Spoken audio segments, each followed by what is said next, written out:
Hello there. Welcome to Healthcare Journey. I'm Dr. Albert Chung. I'm a colon and rectal surgeon, and this channel we discuss the pathway to become a physician and then training and beyond.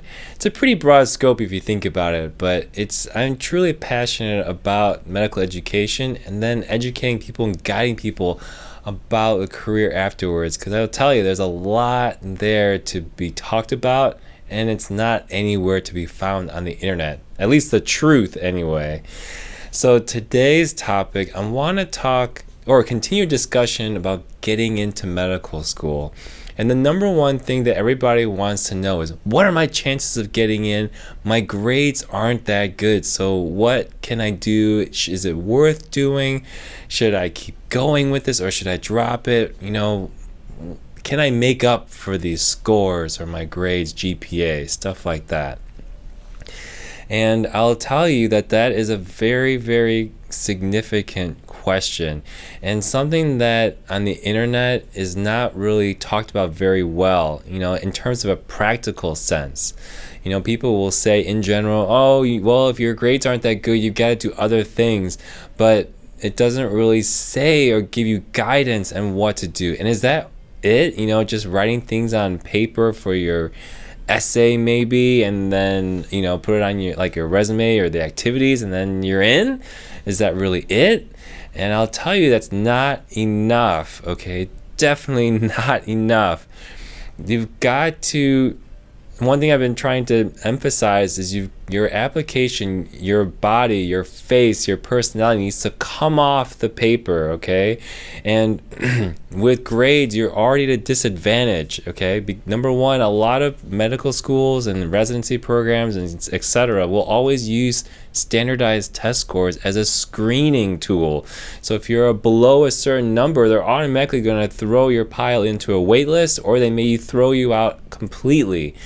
And so when their application process is that way, you kind of had no choice, but you obviously have to cast a very wide net, right? But there are medical schools who want to look further than just your grades, and in those schools you will have a shot at getting in, and that's where we need to bolster and do things to strategize and get in, okay? So of course, activities and the things we talked about before, being passionate and showing that passion, showing yourself, make yourself lift off the paper, attract that reader to seeing that you're more than just a person that wants to do medicine, okay? Because being a doctor is so cool and awesome. And I would like to help people, that kind of thing. You want to be somebody real. The next thing I'll say is you need to connect with people. You need to somehow find people in your area, people who are renowned for what they do in medicine, or renowned for something that is that you're using for a tool to get into medical school. For example, if you're working at let's say you're working at a free clinic, a community-based clinic that is for the underinsured or underserved, then maybe the director of that clinic may be a great letter or someone to get to know, and that person may know somebody else, and that person may know somebody else. So connections and letters from these people are extremely important, because these people serving the community may be very connected and somehow connected with the university systems, places where you are applying, and that may get your name discussed or foot stuck in the door, so that medical school, that opportunities can arise from that, okay? And that's what I really want to show here, is that anything else in the world, many times it's about who you know, not too much about what you know and what's on your application, okay?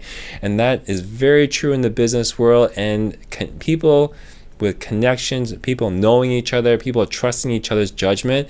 It's a very real thing in medicine. Just like you knowing your favorite sales guy at Best Buy or your guitar store, exactly the same thing. They know you, you know them, you develop a relationship, and that's what can get you in the door, okay?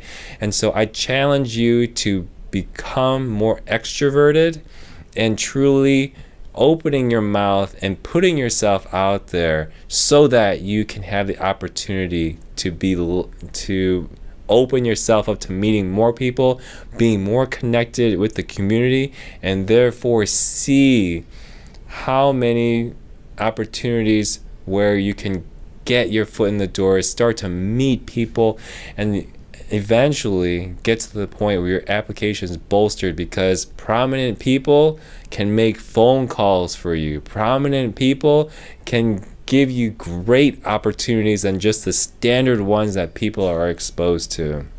Okay, people are using their connections all the time, and you need to start building them early.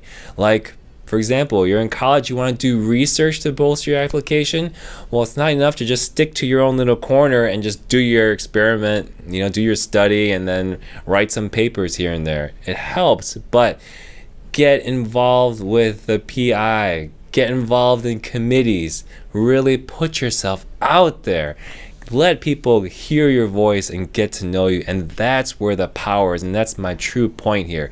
When your grades are kind of pulling you down, the more people you know and the more people with influence that you know, that's going to trump pretty much everything in your application, okay?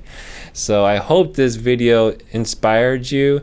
I hope that you can start thinking about this and start developing some communication skills and skills for, small talk, really becoming someone very likable.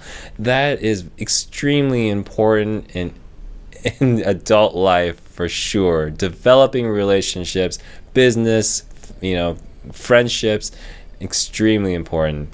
So I hope that you're having a great day. Shoot me some comments, or if you have any questions, I'm always available to talk about them. And we'll continue our discussion on getting into med school next time. See you later. Bye-bye.